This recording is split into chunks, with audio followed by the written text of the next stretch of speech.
So this is a 2021 Elantra.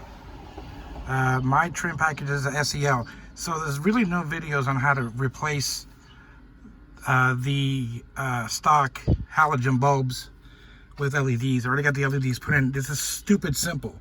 So what you do is you get a steak knife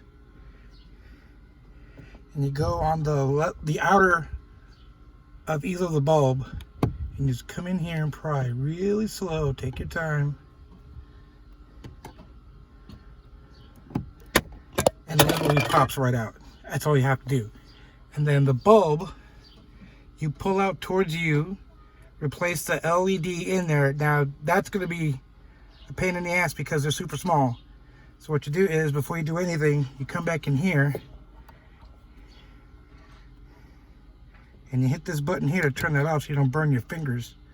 Then you can do your work. Close the door. Keep the window open. Replace the bulb. Then you replace the cover.